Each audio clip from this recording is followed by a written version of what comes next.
Welcome back to Walking with Llama Paws, where today we are in the charming market town of Bingham, and we're going to go for a bit of a trek up an abandoned railway line, and then around some of the local villages as well. So do come with me.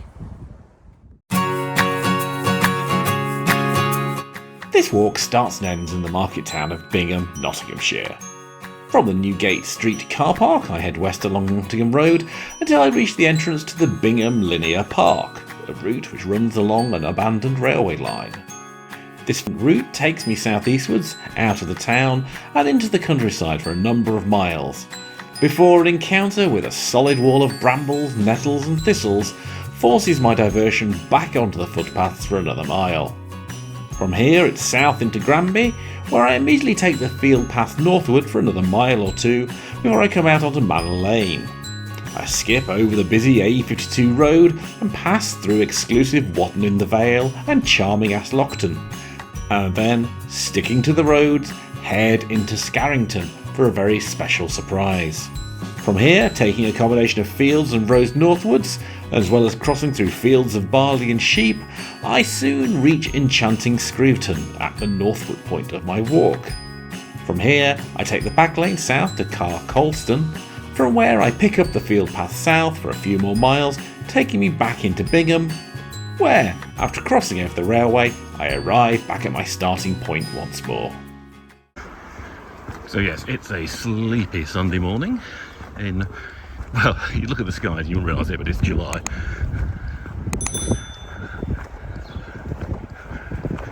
I was lucky enough to find this very nice free car park here in Bingham a few weeks ago, thanks to the local group of long-distance walkers.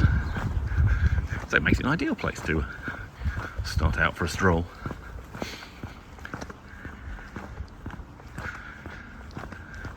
Although there is the best part of a mile between us and the actual start of the really nice walking.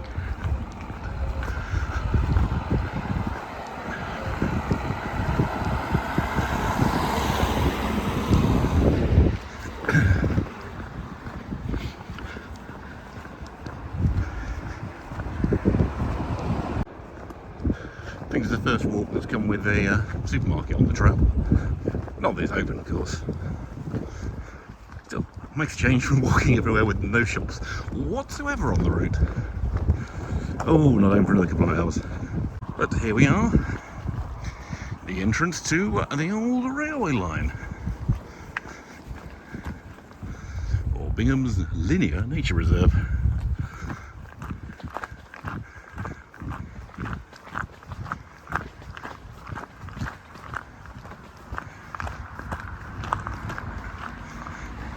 This goes on for a fair few miles, and by the time it ends, we'll be well and truly into the countryside, which should also make navigation for a while very easy. Oh, indeed, barely an inconvenience. And hopefully nothing like as overgrown as the last hike. Of course, one of the issues with walking these beautiful old railway lines is not always easy to tell where you are. Well, until you walk under tunnels and roads like this. Oh, got to love a tunnel that echoes like this. Woo! Although the lack of lights here means I don't think I'd want to come through here after dark. But I do think that means we've officially left the outskirts of Bingham and are on our way into the countryside proper now. But so far this is a really nice route.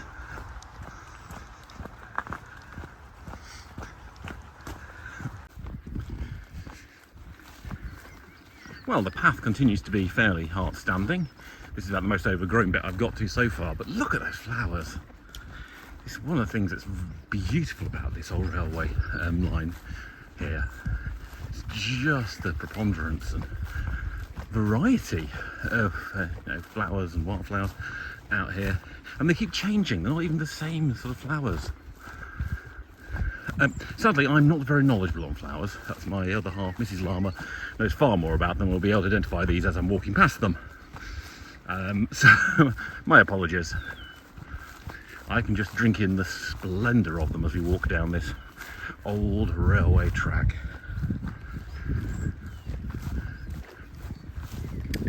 Which, to be honest, currently shows no sign of coming to an end. I think it's about 3 or 4 miles long in total. When I was plotting the route yesterday. But I have to say, I would strongly recommend a walk down this bit, even if you don't walk any further on this route. This is a really glorious place to come and explore. As a recurrent theme this year, going to bits of path, and this is indeed the path. Checked the GPS. This is horrifically overgrown. Ow, ow, brambles attacking my ear. Ooh. Ow. Just kind of hoping that once past this bramble patch, it might be slightly easier going, but I'm not convinced. Drawback being, there's not really any easy way around this. Might have to see if I can find a way. Yeah, that was challenging.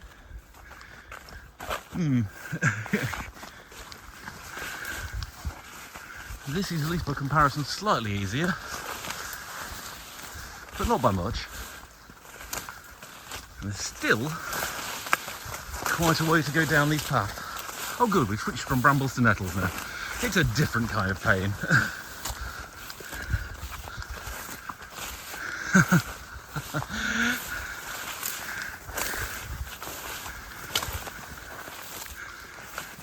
Wow, that was half a mile of nightmare, and my hands are cut to absolute ribbons and arms. But I can now see the route ahead, which is good. Technically it does continue sort of straight ahead of me here, but there's actually a path over here I'm going to take.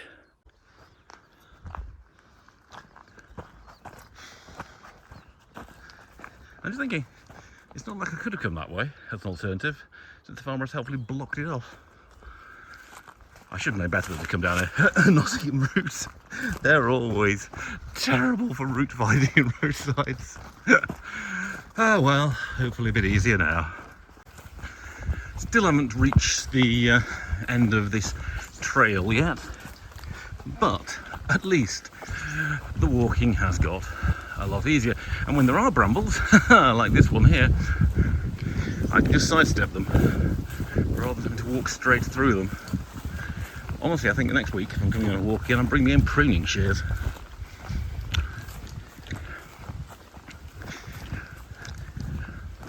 However, it does mean this section's fairly private, because not anybody else is going to force their way foolishly through a thicket of brambles and nettles and lots of other stinging and scratchy things.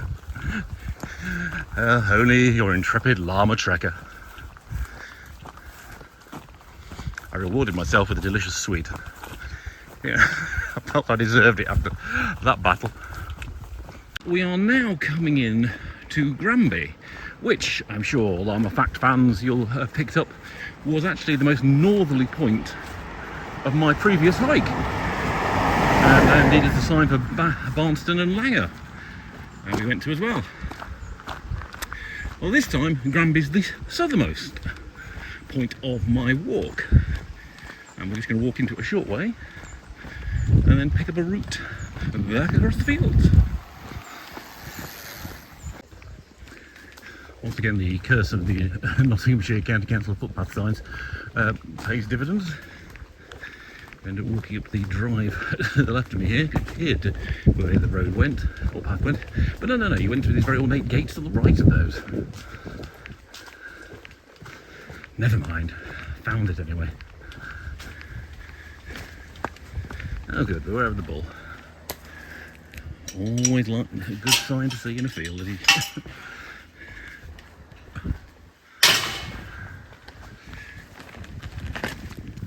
Slight pause there to check my map, as well as to check out all the cows and see if I can spot the bull. first time I've had the pleasure of walking through a field with a bullet, or sometimes two. Generally fine as long as you give them a wide berth. You're okay.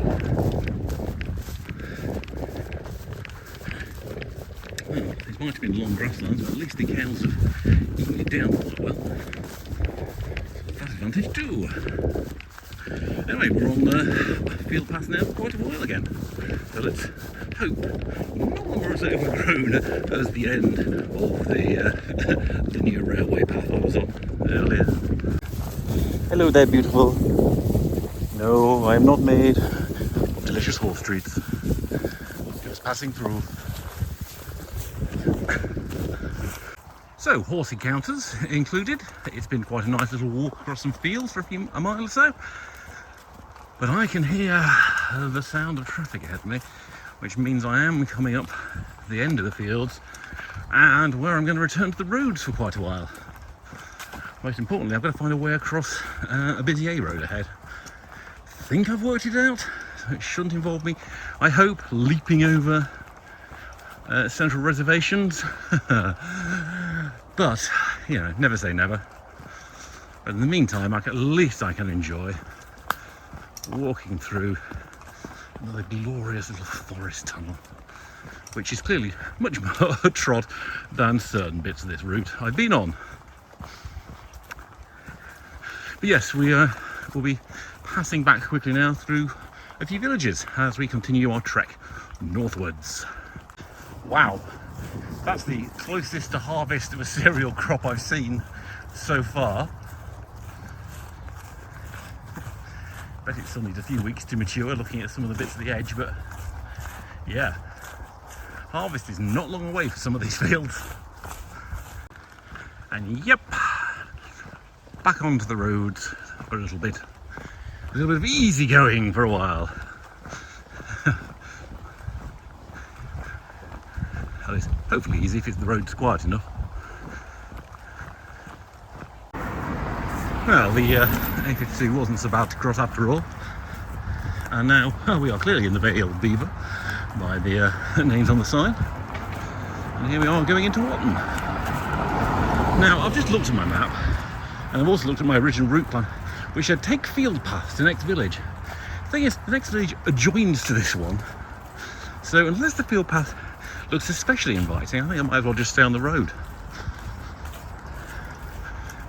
because it's not much of a distance, so there won't be a great deal of countryside to drink in.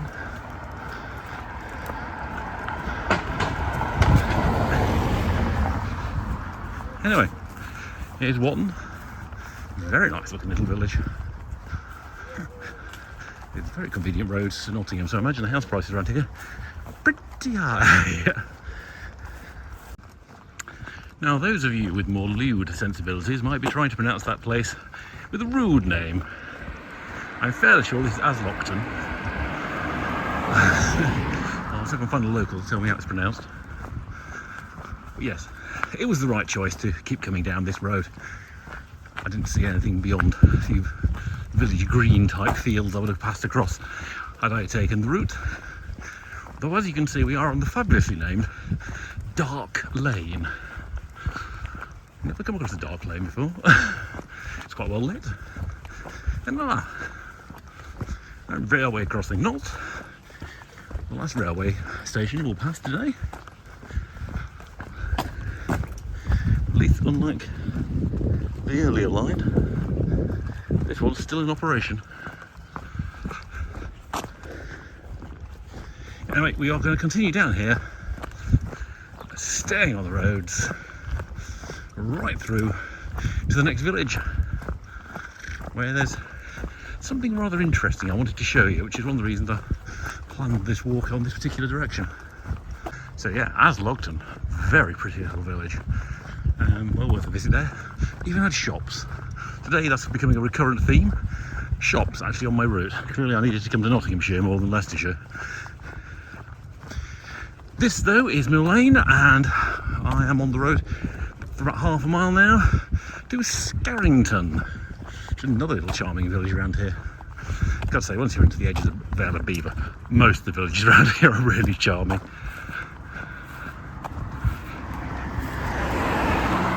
that's the first car that's passed me since I started walking down here, so not exactly a hectic road. A few cyclists though. So here we are in Scarrington, and that sign might give you a little clue as to what lies ahead. Actually no, it wouldn't, because when I came here for the first time 2 or 3 weeks ago with the local Long Distance Walkers Association people, I didn't quite believe what they brought us to see. It was definitely worth the stroll. And I thought it was also why it's worth coming back here today. So can you see what it is yet? It is, on what it says on one side, the horseshoe pile of Scarrington. It's made up of loads of horseshoes. Great, isn't it?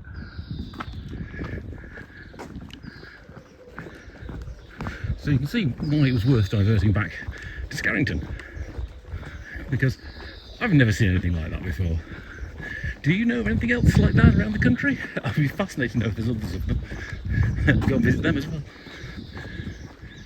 Scarrington Church there. And soon we will be taking some field routes once again. Which is good, because while you make good time on roads, after a while they do get a bit monotonous. I wasn't 100% sure I'll be able to find this pathway, as it's not well actually marked on my OS map, but I've just passed an official Nottingham County Council path sign, so there you go. And actually the entrance was 2/3 concealed with a broken post and everything. If I hadn't been checking my GPS map, I wouldn't have found this. And you can tell by how overgrown it is, it's not a heavily walked route. But it's good, because it means I can go up beyond the village I was walking towards, Colston, and the village north of it, and then turn around and head south at that point. But it's just a little loop I want to do north to say another of these villages around here that I just do not know. I've never visited before. I have to say, going on the experiences of today, they're going to be lovely. I mean, they really are lovely villages out there. I keep saying that, but I'm flabbergasted how nice they are. Certainly compared to quite a few of the villages near where I live, which are quite grimy and post-industrial. These are proper, charming English villages. Hilariously, I just passed a row of houses, at the end of which had a lot of dogs, and a camera which went, "You are being recorded." I felt like turning around and saying, "Oh, thanks awfully, I shall record you back as well, if you don't mind, and return the favour." First time I had a camera tell me that. As it was, they had so many dogs, frankly, I don't think they needed any cameras. Anyway, still on a charming country track. And hopefully on course for the village I can just see a couple of fields over there. Now that's Screveton over there, but I'm taking the slightly longer route into it, so I'll walk through the whole village. As if I went over there, I'd almost be leaving the village as soon as I entered it. So just a field with a few sheep to walk through first. Well, much excitement. Some glamping pods. Ooh, and a yurt. Although, to be honest, my own tent is almost as big as that. Oh, I like the other one though, that's a proper yurt. I'm not so sure about the one that appears to have a gas meter at the front, as a porch. Still, nice bit of the country to come to. There we go, almost see the name there, Screveton. And this is officially the most northern part of today's walk. But at this point onwards we are curving back through Colston and then back to Bingham itself. I have to say, as with all the villages, this one's a bit of charmer. Look at that.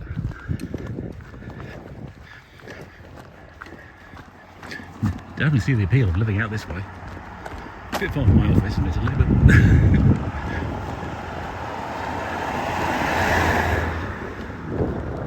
and, you know, we've got the pods just outside it. Anyway, it's roads through the village, and then for another mile or so to the next village. right, it's Carl Colston. Not Carl Colston, I'm clearly thinking of The Simpsons there. Live and learn. And also, this is a very friendly village. Several people said hello to me as I passed through it. Would that every village was that friendly? My own home village is a bit like that. But you can always get out when you're hiking. Here we are in Carl Colston. Caution, animals grazing on the common.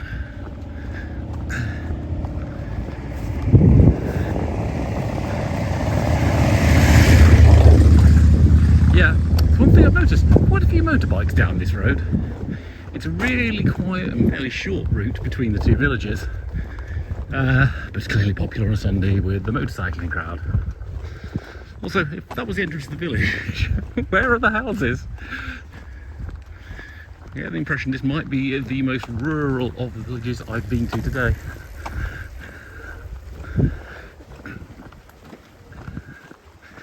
Which, considering you're only about 3 miles north directly of Bingham at this point in a major road, it's quite surprising. You don't have to go far, it seems, to find somewhere very, very rural. There you go. There's the main village in all its bucolic splendour. And there is a footpath over there. So I'm going to go and check my map now to see whether this is the path I take out of here.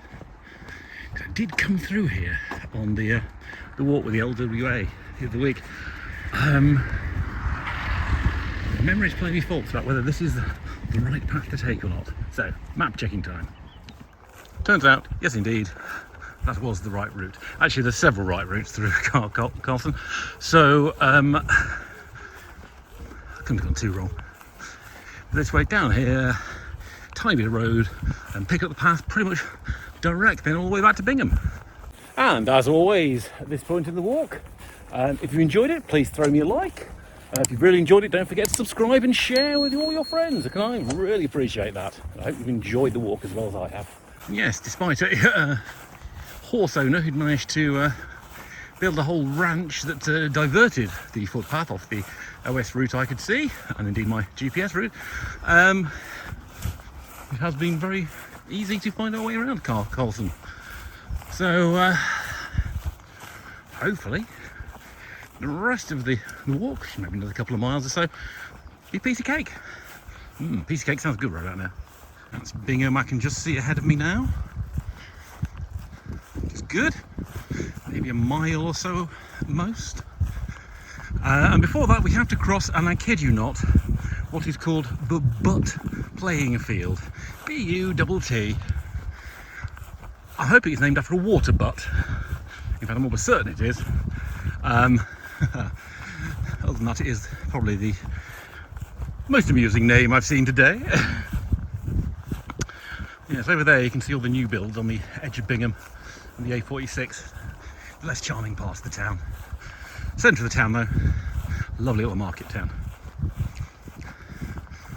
But before we get to Bingham, we've got to cross the railway line, our last railway related part of the walk today. It has been a bit of a theme. Well, a long walk down an abandoned one, crossing another one, now another station, but a theme nevertheless.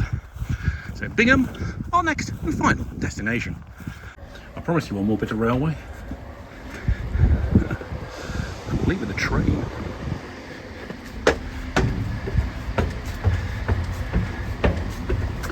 This is of course Bingham railway station,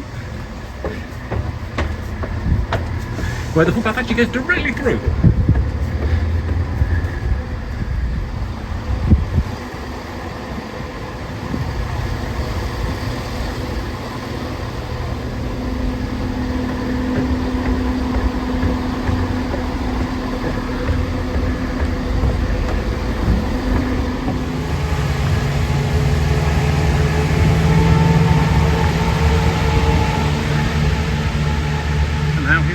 In Bingham proper.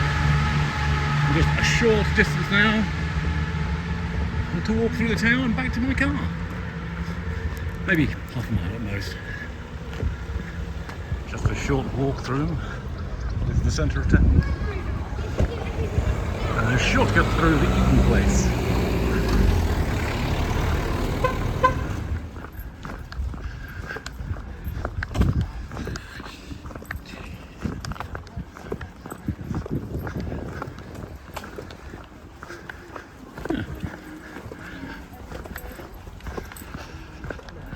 And there we have it, the end of today's walk, back where we started from here in the lovely Newgate car park. Quite an enjoyable walk, that. You know, nettles and brambles aside early on, but you know, the railways were exciting, the fields were quite good, it wasn't too hilly. The weather has been kind, it did predict a rain, I felt a drop or two, but that was it. So other than that, there's not much more to say except see you for the next Walking with Llama Paws.